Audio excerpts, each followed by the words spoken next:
Assalamualaikum warahmatullahi wabarakatuh. Di video kali ini kita akan membahas salah satu penyulit pada masa kehamilan dan persalinan, yaitu mengenai prolaps tali pusat. Prolaps tali pusat merupakan penurunan tali pusat ke dalam vagina mendahului bagian terendah janin yang mengakibatkan kompresi tali pusat di antara bagian terendah janin dan panggul ibu. Tali pusat merupakan penghubung antara ibu dan janin di dalam rahim. Tali pusat ini mempunyai fungsi yang sangat penting, yaitu sebagai jembatan untuk memberikan pasokan nutrisi dan oksigen dari ibu selama janin masih berada dalam kandungan, serta sebagai sistem pembuangan dari janin ke ibu. Faktor risiko terjadinya prolaps tali pusat terbagi menjadi dua, yaitu faktor risiko secara umum dan faktor risiko terkait prosedur khusus.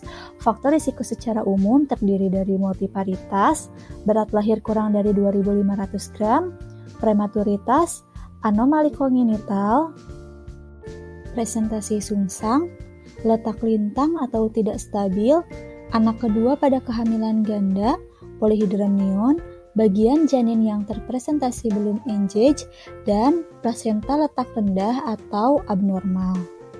Faktor risiko terkait prosedur khusus diantaranya amniotomi, manipulasi janin per vaginam, ketuban pecah, versi sefalik eksternal, versi podalik internal, induksi persalinan, dan insersi transducer tekanan uterus. Prolaps tali pusat dapat dipastikan bila tali pusat tampak atau teraba pada jalan lahir lebih rendah dari bagian janin saat ketuban masih utuh disebut dengan tali pusat terkemuka. Sedangkan bila tali pusat tampak pada vagina setelah ketuban pecah, maka disebut dengan tali pusat menumbung. Berikut algoritma penanganan prolaps tali pusat. Bila teraba tali pusat di jalan lahir atau tali pusat tampak di luar, raba tali pusat untuk pemeriksaan pulsasi.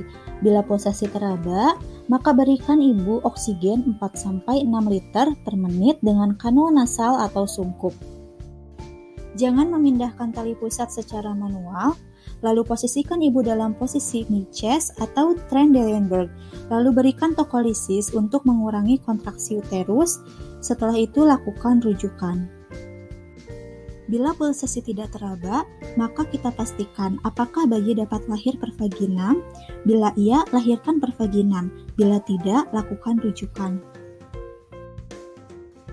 Oke, sekian dulu pembahasan mengenai prolaps tali pusat. Semoga membantu.